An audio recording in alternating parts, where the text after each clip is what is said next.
Hello and welcome to yet another episode of the Talent Waste Show. As you know, know by now, we're on a mission to find out if talent waste exists through research, statistics, and brilliant guests each week on this very show, the Talent Waste Show.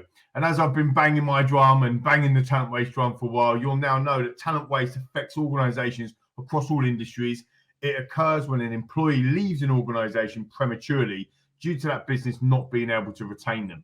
Now, we've done some massive research in this particular area, huge amounts of statistics, just to pull some around. So the Office of National Statistics states between 30 and 45% of employees leave organizations within their first year, which is actually quite staggering. And we want to try and put a stop to that. And of course, 80% of employee turnover is due to bad hiring decisions, according to the Harvard Business Review. Now, when you put them two key things together, that creates a problem. And then it compounded from a cost perspective when the Chartered Institute of Personal Development, or the CIPD, states that each bad hire per year costs a business around £12,000. So you can do the math on some of that key things, but some huge statistics there. And what we've been doing during Series 1 and now, of course, during Series 2, speaking to industry leaders about their experiences with talent waste and how they've managed to navigate and deliver some excellent initiatives. We've got some fantastic guests lined up for the second series, and today is no different. You can, of course, catch up all the shows via Crowdcast, Spotify, and Apple Music on audio. But if you want the visual version, and why wouldn't you, then you can follow us on @Phoenix51 YouTube channel, or check out my LinkedIn page or our website, Phoenix51.io, which obviously is our sponsors. Now let's get to today. I know Sonal's been waiting patiently in the background. I'm absolutely delighted to have a guest who has had a wonderful career so far in program and project office, working with some of the powerhouse corporate organizations like Sopra Steria, Siemens, BP, and also not to mention NHS as well at the beginning of Sonal's fantastic career. Sonal is now at Barclays, where she's the the VP of PMO in remediation technology. Sonal's always had a huge interest in technology, and is also the co-chair for Asian Professionals Employee Resource Group, or ERG. Sonal is also a two-time winner of Tech 100's Rising Stars and a huge advocate for women in technology. I'm absolutely delighted today to have with us Sonal Shah. Sonal, welcome to the Talent Waste Show. How are you getting on? Hello, good, thank you. How are you? Really good to see you. Absolutely fantastic. Really, really good to see you. Now, obviously, a huge introduction there. You've got so much to talk to us about today. But for those viewers and listeners that haven't met you before, just tell us a little bit, Sonal, about yourself and about your background. Hi, everyone. I've had over 20 years corporate experience, so currently working in banking, as you just said. I'm passionate about helping females change careers into the tech industry. And as you know, won several awards. I was recently a finalist in Computer Weekly's Most Influential Women in Tech and a finalist in the Global Woman of Inspiration Award for the work I do outside the day job. So I'll be talking more about my coaching program today and how I help females who are interested in tech to change careers or have that confidence to make that transition. And I've done a lot of work over the years. I do a lot of speaking at conferences and on panels, etc., and organise events. So really got a passion there, and I think there's something there to help all the talent in the industry, and more importantly, to keep them and retain them once they're in the technology industry. Well, we actually met at one of them said events, didn't we? A few months ago now. One of our good acquaintances and friends, Adam. Just tell us a little bit then, Sonal, if you can, about where does the passion come from with women in technology? Have you seen? There's a couple of questions here. Have you seen a kind of a change over certainly in your career that spans 20 years? And and like I say, where's that passion for you come from? For technology and in specifically women in tech? It was, I was in a job where I really wanted a career change, and I'd done a lot of research years ago, and I made a successful change or transition into the industry. You don't have to do this, but I just took a year out to study because I knew nothing about technology, and I knew it was more of a dynamic industry where there were more opportunities, more progression, and obviously more money. So with that potential, I decided to just take a year out and study a master's to get me a conversion course to get some more knowledge before I joined the industry again. And obviously in the back pocket, having the previous experience if things didn't work out. So that's where it all began, really. And I'm not saying you have to be like technical and be a coder. I found my way into the project management world, which uses all of your other skills.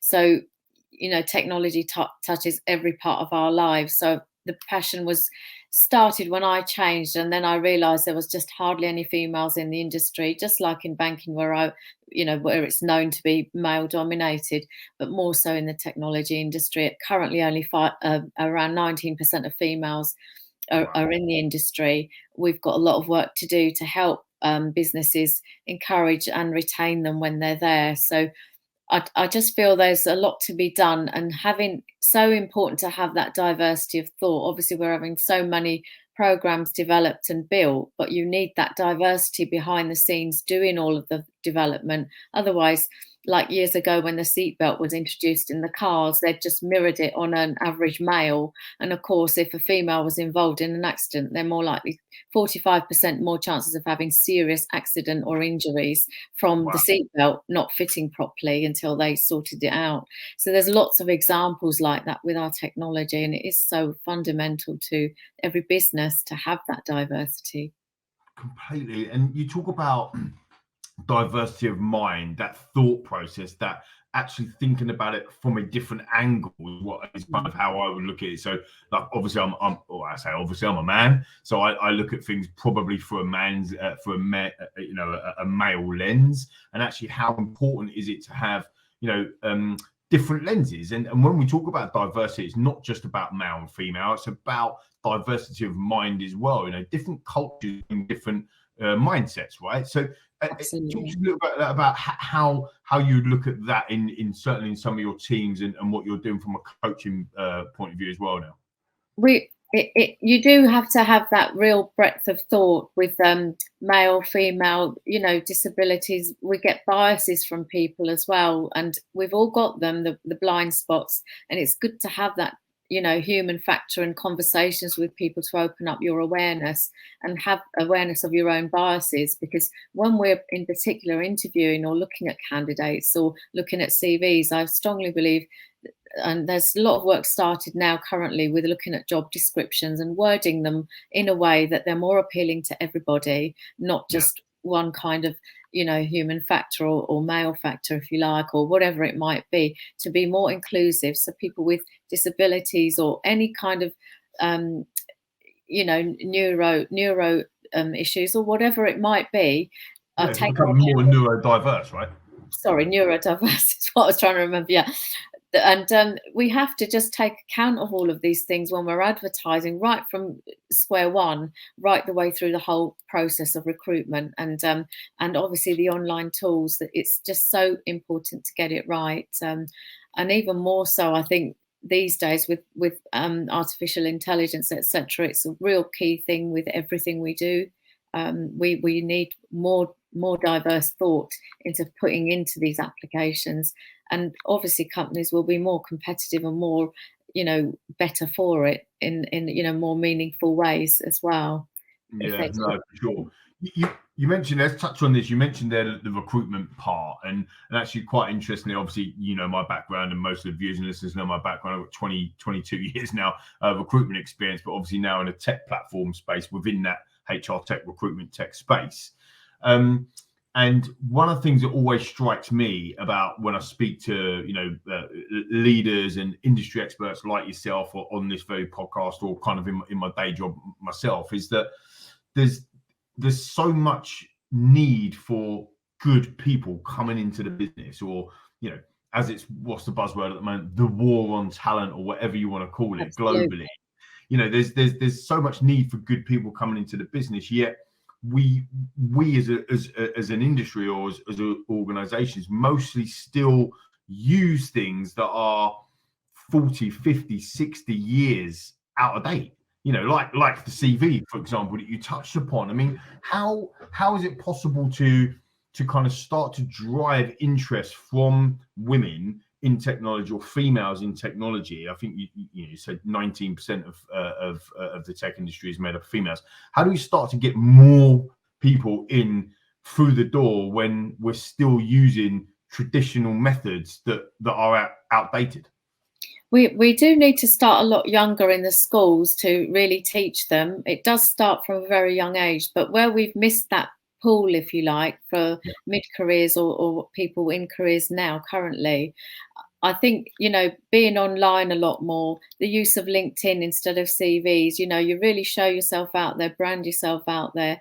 Companies are using tools a bit more online, but that online presence is important. Corporate behaviours as well need to change a little bit more and get up with the times, those that aren't, and understand the requirements. There's post-pandemic, we all understand the flexibility of working from home now. Now, this is a great one for families and things like that. So those flexibilities in the role descriptions and in the role adverts and things, I think people need to be more flexible now with their recruitment and understand you don't have to be there 4 days out of 5 in the office. Everything can be done remotely. We've all proved that, as long as you're not sort of in, obviously, NHS or front line, the actual society and the government, everybody needs to take account of these things. And I think more people are getting with it now. And also, I just think, there's more demand anyway for it. Everyone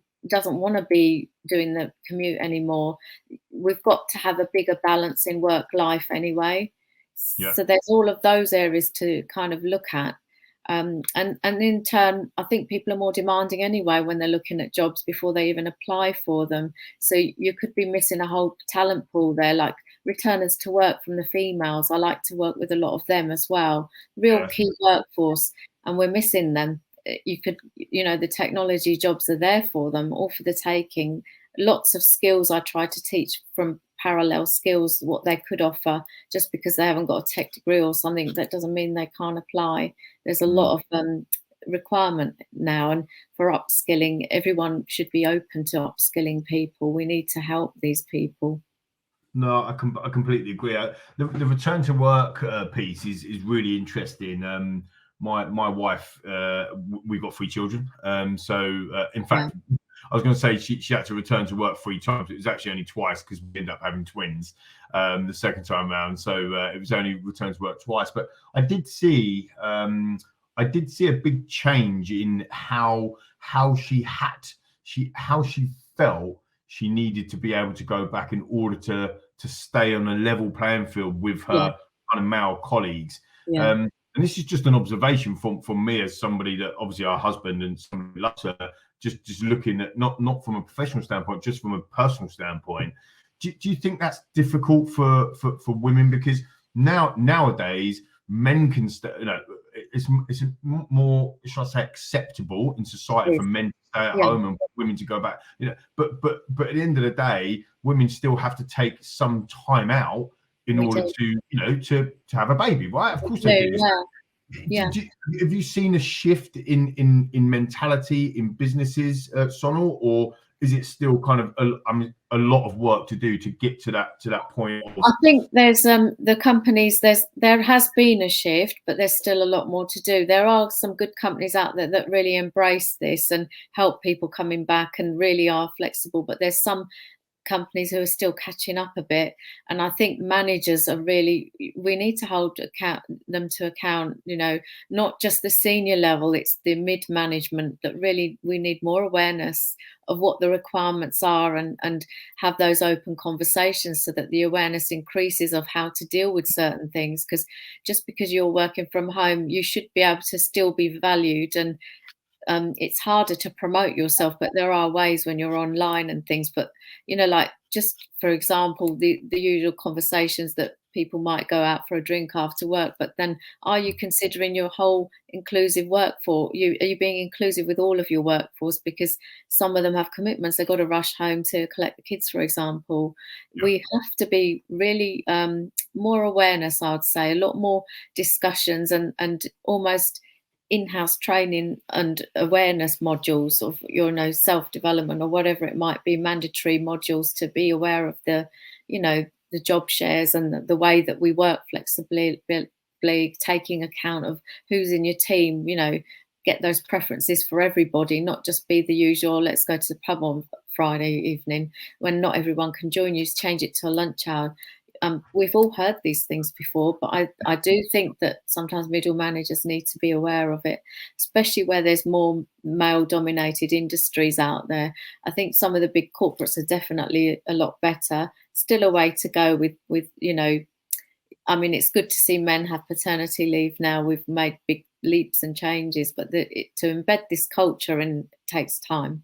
Takes time, yeah. No, and I agree. Time is what we all need more of, or crave more of. If we give 25, 26 hours in a day, it'd probably be more welcome than not.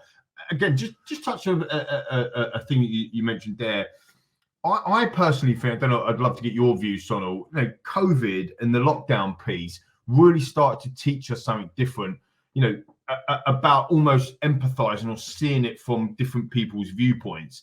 And I think there's a couple of reasons for that. When you use the example of let's all go out for a drink after work, but some people can't do that. Actually, during COVID, everybody was in everybody's lounges, weren't they, or in their bedrooms, in their front, working from home, and we're doing lots of virtual. So it become, it's very often, and he might do it now. Marley, my dog, he might walk in a minute and say hello. But it's like, or if people have got children, they might do that, and it become more. We never saw into and how would I see into the the vice president of PMO's home, for example? I'll be having a meeting with you, and ultimately I'm in your home. So we become a little bit more softened, should we say, on that side. And do you think that's had an effect on people thinking, oh, actually, maybe someone can't make that drink, so maybe we need to do something different? Absolutely. Hasn't it? The empathy has definitely grown, but we need to maintain it. And I think also when you said earlier about why we haven't got enough females coming into the industry, I think there's a massive pay gap in general anyway. Forget the technology industry in general, there's catching up to do. And I think there's a lot of work to be done on that front as well, to keep and retain people, so we're all on the level foot, if you like. But COVID, I think the pandemic has given a lot of lessons to many people, definitely. And I do hope they maintain this, because even with the pressure of people thinking they've got these lovely offices and they're sitting half empty, I personally think they need to be careful pressuring employees to come back for a certain amount of days in the week. They need to be a bit flexible and meet halfway. Otherwise, people will start moving around and leaving. You can't retain and employees. again, the war on talent we talk about, and then that cycle happens again. And you mentioned right at the beginning, and we're just before we go to our break, you mentioned right at the beginning about how important it is to retain. So you do a lot of work. You take that 19% of female representation in technology to 25%. But what's the point in doing that if within the first year you lose 10%? So that retention piece is really, really important as well. So have you got any examples or statistics at all from your side where you've seen that kind of what I call rinse and repeat? You spend a huge amount of time in bringing somebody, enticing them into your organization, bringing them in, embedding them in, only for 6, 7, 9 months later they leave. And again, like I said in the intro, PD stating that could cost £12,000 for every time you do that. I mean, we had the head of resourcing for Nationwide on last season's show, a guy called John Hull, and he stated that for every 1% of people that leave in year one, it cost the business £100,000. I mean, this is staggering, absolutely staggering. Have you got any kind of examples yourself where you've actually seen this? I mean, does this exist? Do you think this talent waste thing that I'm talking about exists? There is talent waste, but I think we need to be very, very particular with the hiring mechanisms. You need to make sure it's a diverse panel and not just have the standard. You've got to show what your organisation's like. You've got to bring in the right interviewers. But I think the first 6 months are crucial when someone starts. Regular check-ins with that line manager, making sure they're getting what they need. They've got the support in place from the team around them. These things are all crucial. Your first few months, your first impressions of everybody. So that's 3 to 6 month period wherever you have inductions, but have induction and your probation period, it could be between 3 and 6 months, is crucial. Would they need all the support you can give them? Make sure that the colleagues in the team are, interacting, and everyone is aware of, who's who and who's new. And in order to really benefit and make sure that they do stay, because if you can iron out concerns straight away in the early days, if you spot anything with them, and you have to make sure those hires are the right fit. I think I do prefer the interviews face to face. You might have initial phone calls, but I always make sure we've got a diverse, if it's not two males, hopefully it's a bit of both, with male and female, or someone diverse from the team interviews them.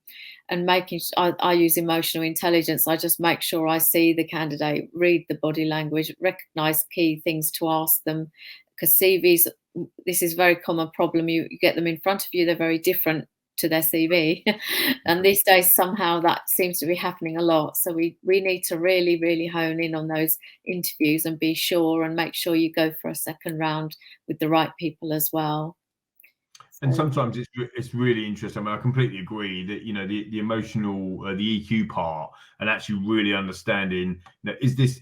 Some organisations feel that the interview or the process of hiring is a one-way process, but it's very much a two-way process. So it's not about putting layers in for the sake of putting layers in. It's about putting layers in that actually enable us to see your true self, or your whole self. Because that's really important, that 1-2 stop interview, bang, we're in. Sometimes that's too easy to get a role, and the war on talent, no, we just want to get this person in. But actually, culturally, values wise, we have to understand that these candidates, the talent pool that we're bringing into our businesses, have the right values, have the right behaviors, have the right cultural values, because this is what's going to give longevity. This is what's going to give that retention piece. And that's one of the things that, to be fair, Phoenix51, the platform, has done. It's not revolutionized, things with AI. We don't actually use AI. We use automation and algorithms, but not key AI. And I think that's really important, because AI can be as biased as the developer that's developing the AI. So it's really important, isn't it, to still keep that human touch, that human interaction, but to have data to be able to support your decision making in such a crucial part. I mean, let's be honest about it. The biggest asset that all of our businesses have, regardless of how big, small, global they are, is your people. Like without people, you don't have a business. You've got no business. No, that's it. So it's important to have the data points on, no? Yeah, I think culture is really key, and the values are really key. You can have all the great experience in the world, but if your values don't align with the company and you're not going to fit into the culture, you need to spot these signs in the interviews straight away. It's just such a waste, as you say, the money wasted and the time wasted I've seen I mean, the most common problem I've had is we've got a good candidate and then they've ended up going to somewhere else because the internal processes take too long to get them on, and by that time they've got something even better through the door and they've gone. Organizations need to be more efficient with how they're hiring and what they're doing as well, because the big corporates do tend to have quite a lot of process. Sometimes it's good to have it, but you need to be efficient with it, not make it prolonged and difficult for people to get in. What's interesting about that is, as well. But sorry, your conscious and unconscious biases for people interviewing will gravitate towards someone similar to them. But we actually have to be very careful of ourselves when we're in that process as well. Always make sure someone else is giving you the interview with you, doing the interview with you, like you've got two at least interviewing, to try and minimize those biases that may come in. You've both got different opinions and that kind of thing. I completely agree. 100% agree. Look, on that note, I want to come back and look at some of that. And after this break as well, viewers and listeners, I'm going to ask a couple of quick fire questions to Sonal, maybe your best hire or your worst hire. You don't have to name them, but it'd be good to see how they've worked out. We're back after this. Phoenix51 is a powerful employee technology enabling organizations to make data-driven decisions at every stage of the employee journey, from hiring through benchmarking and development too. The The platform provides detailed analytics on the most important asset in your business, your people, enabling organisations not only to make the correct hiring decisions, but also how to benchmark, train and retain them. Phoenix51, powering your people decisions through every part of the employee journey.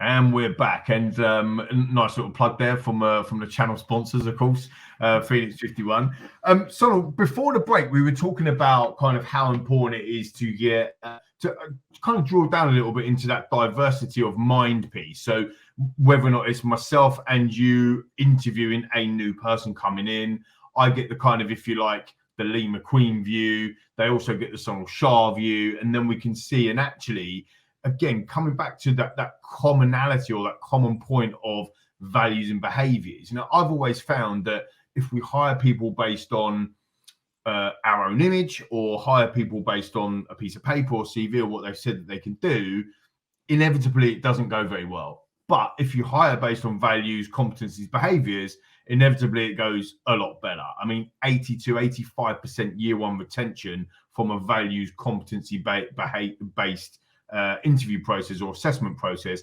versus a 30 or 40% retention year one just based on a CV hiring interview. So that kind of war on talent that we was talking about earlier, get them in quick, let's go. Sometimes that doesn't work either, doesn't it? So have you got any experiences around that, Sonal, do you think? That approach will backfire. I think, for example, just in financial services in general, like we were aware the C-suite are middle-class white men, or that 70% of middle management are actually white straight men, and fewer women are at senior level, VP and director levels in the industry. So it's slightly improving now, but there's so many things that are being done to improve the statistics in organisations. I just think we've got to have that awareness to start with in the culture of the organization and what they're doing to start with, and having a diverse lens for everybody. I think it's key when you're looking right from the beginning at the job description. Is it worded right? Is it, can you get the right interview in? And testing the competencies, I find, works so well for all hiring that I've ever done. Really testing through competencies and the candidate's values and your values. Do they align? What are they looking for from their day-to-day role? So key. You said the stats. It's like really high to have these people in. It does make sense. In some ways, I mean, you'll never get rocket science from me ever. Like, so sorry, viewers and listeners, you'll never will, but you'll know that already. But it's actually quite simple, isn't it? Really, if you just decide to put some not effort, but put some vavavoom, shall we say, behind that kind of culture, values, competency piece. You mentioned earlier the middle managers or the hiring managers through their lenses. Sometimes hiring managers, and we've probably been guilty of this in the past. I've hired thousands of people during my career on the way up through the corporate world as well. And sometimes we might be guilty of, just insular, looking at what we need right now for our business today in our team. But actually, what about what we're looking for as a business overall, and actually, making sure that, again, it's not that diversity of mind or that kind of diverse working landscape that we're going after isn't about ticking a box. It's about, naturally, if we have a diverse landscape, naturally our business becomes diverse. It naturally happens because you're having different ideas or different decisions that you're making, or even just different challenges, like between leadership or senior management or mid management, that you wouldn't have had if you had white males, middle-class white males, doing the whole thing all the time. I mean, I hired a mature person a while ago, previously in another job, and he was brought in really for his experience in a particular niche area that we needed help with. But actually what happened was he ended up being such a great hire. We kept him after the contract permanent because he was able to help the younger people look at different things in a different way from the vast experience he brought to the company. And we kept him on a wider project to help the others. And really, he just blossomed and flourished, and a mature hire with quite a younger team it was, but it really complemented, and he was, brought so much to the program we were running. It was amazing. So, it just goes to see, you have to be a bit more open and really see what they're bringing and what are they, bringing, and in turn, what can we do for them? He had a long break out of work and just wanted to come back after, running a business actually. And I just thought, he's got parallel skills that would be really good and complement what we're trying to do in the program. Apart from the niche piece of work we brought him in for the tool, it was a brilliant hire. And I know he's still there to this day, which is really good to see. I love stories like that, and actually could have easily been overlooked from that mature perspective. Absolutely. Yeah. You touched on something there that again are quite interesting to get your views on, that kind of return to work. A lot of people, when they say return, or when they think about return to work, they think about women or females that have just had a baby or coming back after having a baby, like return to work or whatever. But there's actually quite a lot of different groups of people, should we say, that do take some time out and then have to come back in for whatever reasons they are. Yeah. Do you think that they're kind of almost pigeonholed into, you've been out of work, or you've ran your own business now, there's no way you want to come back and work into a corporate? That's quite common. Do you think? People totally underestimate, for example, if they've been running a business, how much savvy they are, how many skills they bring to the party in a work environment. It's amazing. I think that people can learn a lot from them, and they're very resilient as well. They won't give up quickly. They're really resilient. They're committed. And then you get the other extreme where we've got the younger generation who want to travel and take a year out, for example, and they're coming back into it, but they're coming back with a broader mindset. You've got to give them a chance these days. That where they're going to get the experience, we've got to help them through these things. So I think being open really pays off. You can come across some real cracking hires, and again, you have to be careful, because some of them, if they've got an attitude, then you can teach them everything you want, but you'll never get them to where they need to be. So attitude tops it all for me. They can be completely novice and you can train them, but with the right attitude. And then you've got the older workforce, as I've just described in that example of hire. He was an older gentleman, but really, really good. So keeping open, it isn't just about females returning to work. It could be the males returning from doing their paternity stint. People are taking longer time out now for paternity. Could have been illness or something like that. For looking after as a carer, that's another one. Exactly. I just want to touch upon that if I can. You've hit kind of my story. So when you talk about people that have run a business, I'll be honest to the viewers and the listeners, and obviously yourself. When I was in mainstream recruitment, working for a corporate in a previous life, it was a long time ago now, I would have looked at somebody running a business and then immediately gone, why do you want to come and work back into, a full-time position? Very naive, probably in my kind of mid-20s, I wouldn't have been able to look at that and say that's there's some amazing skills there. Now, I've set 3 businesses. So that's the Phoenix51 is the 3rd business that I've set up. I am that person.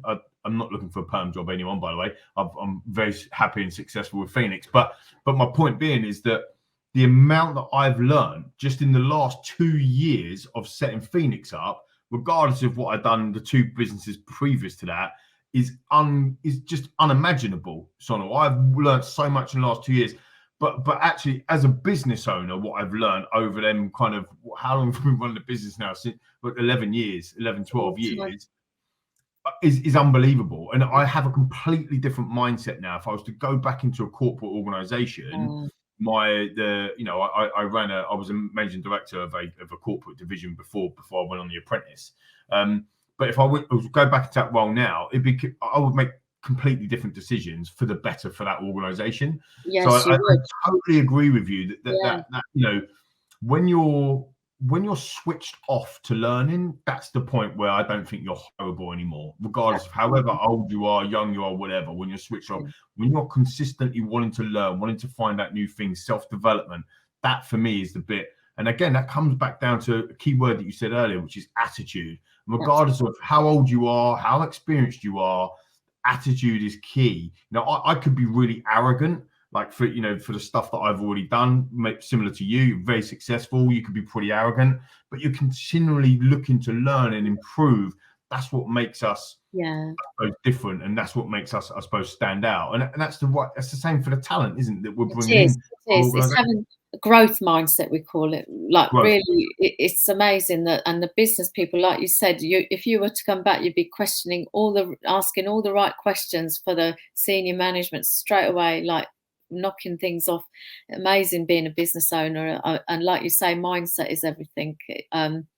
Many people talk about mindset, but you do have to be a strong person, right positive mindset, and anything, as you will say, anything can be achieved.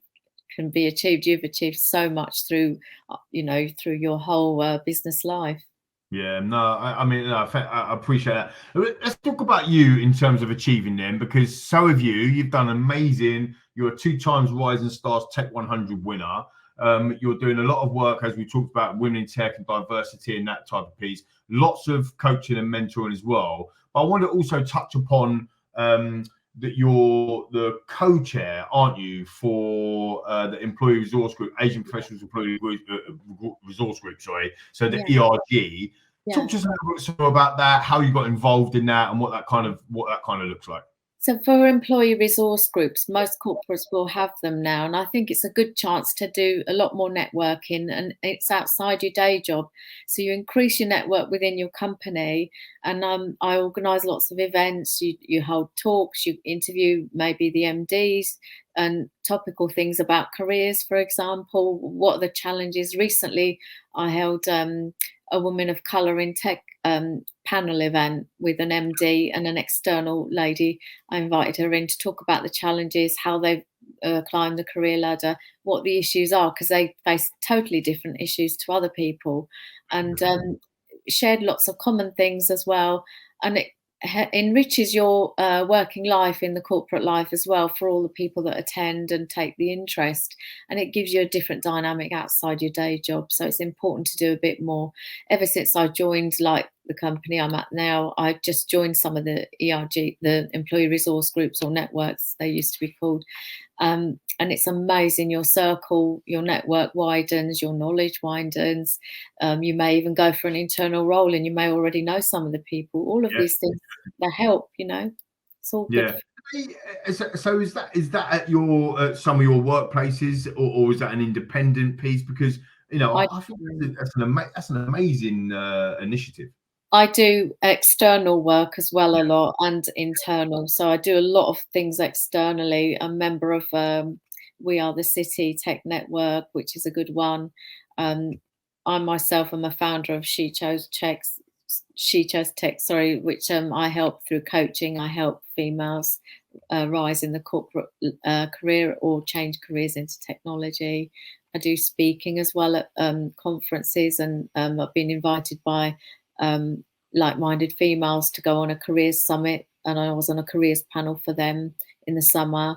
So I love to share and help others along the way as well, be a voice out in the industry, and I mentor people as well. I've had quite a few people I've mentored in the past, because you have to keep learning, right?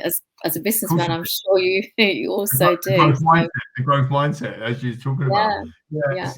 It is amazing, and one of the things that I think again is quite prominent now is that kind of pulling all that experience together. It's very rewarding, isn't it, when you can coach, or not necessarily teach, coach or talk to people about your experiences, and if they take something out of it. That's what I say when I do these shows. If 1 or 2 people take something good out of this 45 minutes or so, then we're giving something back, and we're doing the job, right? So it's really important. So you talked some about kind of some things that you've got coming up and that type of stuff. Like before I kind of let you go, what was your kind of best ever hire? Or you don't have to name the person, but you talked earlier about the gentleman from before, but have you got any other stories that you can share with us and our audience about kind of bringing people in and letting them flourish? I think it was quite a young hire who wasn't from the same industry or had that experience, but I could see in the answers there was a lot of initiative, a lot of like common sense approach to the answers, even when the experience wasn't evident, and a real positive attitude and a hunger to learn. And I gave this person a chance, and he absolutely flourished. Like, he rose quite quickly from where he was, got promoted twice while I was there, and then I moved on. But I know even now they are doing so well. Left that company to a higher position somewhere else, and they still keep in touch with me now, which is lovely as well, because I obviously sort of helped a little bit when they were there, when they were starting. And it was so lovely to see that. And, even reaching out to me now sometimes, it's just lovely to see that progression. I think for early careers, it's really important to nurture that talent and help them through. That is really interesting, actually, the early careers part. I mean, this isn't about everybody else is different, but especially in the early careers part, to nurture that talent, as you just said, you want to drive loyalty, and the only way that you'll drive your loyalty is to really understand what career path or what opportunity is in front of these early careers people. And it's quite interesting, actually, because I would have done maybe 10 years ago, when I first started my other business, the recruitment company. I worked in early careers. That's what it is. It was all about early careers. And I probably would have put a survey out 10 years ago and said, what are your top 3 things you're looking for in a job? And I could probably guarantee that the number one thing was money. Right, the first thing was earning money, earning potential. I can pretty much guarantee now, if you put the same survey out, it would be knowledge as the number one. They want to learn. They want to get better. They want to drive a career. A career now for an early careers individual is probably 3-4 years in an organization, if we're lucky. Absolutely. A career in generations probably before us were 30 years, right? So the swing within 2-3 generations is absolutely huge, probably 10 times left in terms of staying power. That's but you still get people that stay in organizations for a long period of time, and you've got to question why they're staying there. Is it because they've got the right career path, they've got the right journey, they've got the right opportunities in front of them? And sort of, we can't do that, can we, unless we talk to them and understand what they need, but also we put these initiatives into the business, no? I agree. And I think now we're seeing even more people, the younger people, wanting to do their own businesses, which I think is fantastic. And I think that's something new for these companies to embrace, actually, to allow people to have their side hustles, because no job is for life anymore. We've got to have something else there. And I do see that a little bit of that coming through now, which is really good. I myself do anyway. So I think there's a big thing here, and people need to embrace that and encourage, help them.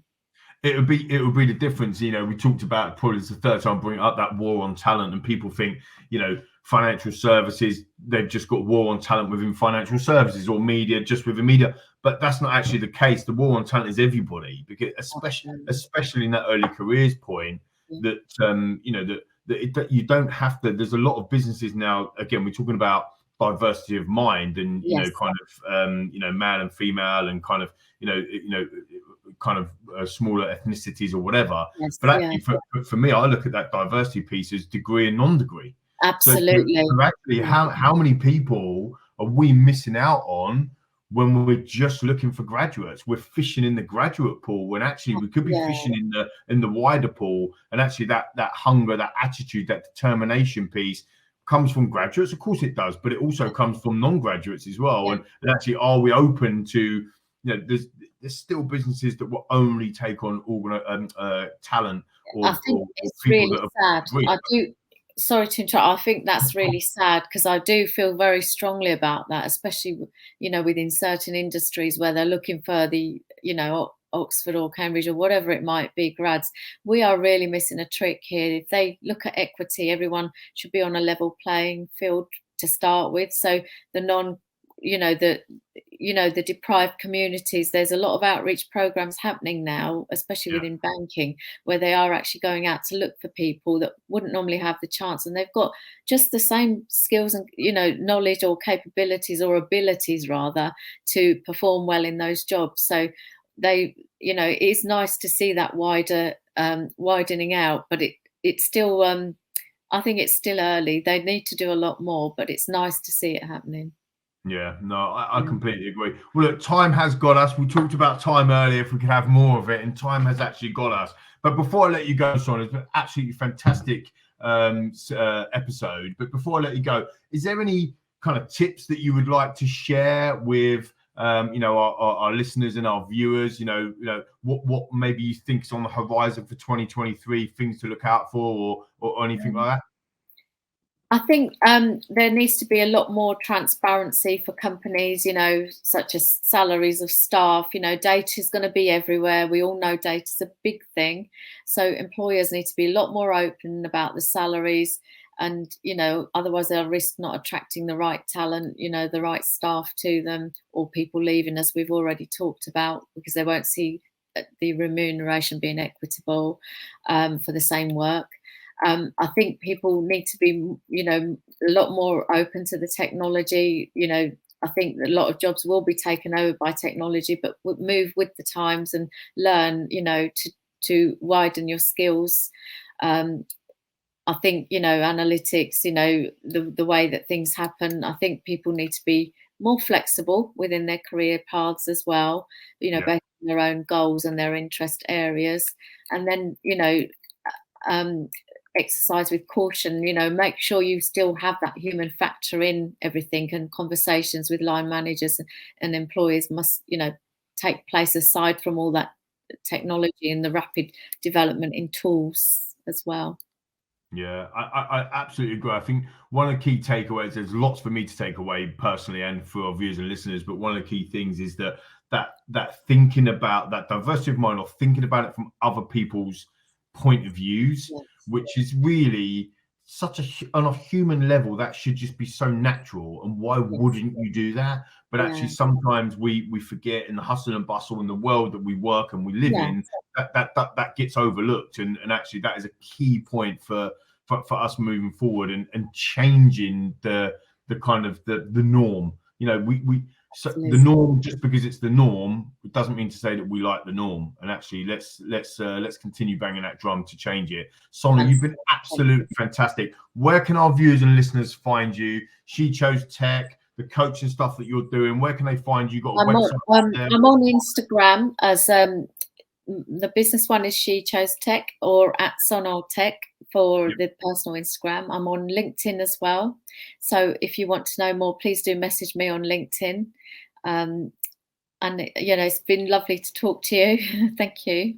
No, it's been absolutely fantastic to have you on, and I'm absolutely delighted. That is it. You know where to find Sonal. If you can just go onto LinkedIn or use them Instagram handles as well. The Talent Way Show is back with another fantastic episode over the next 7 days or so. Look out for that in your inbox, and you can find us on Crowdcast and Spotify and all the key audio outlets. Of course, as well on YouTube. Don't search Talent Waste, but search Phoenix51, channel sponsor, and you'll be able to see all the key episodes as well. Absolutely fantastic. Once again, Sonal, thank you so much, and we'll see you next time on Talent Way Show.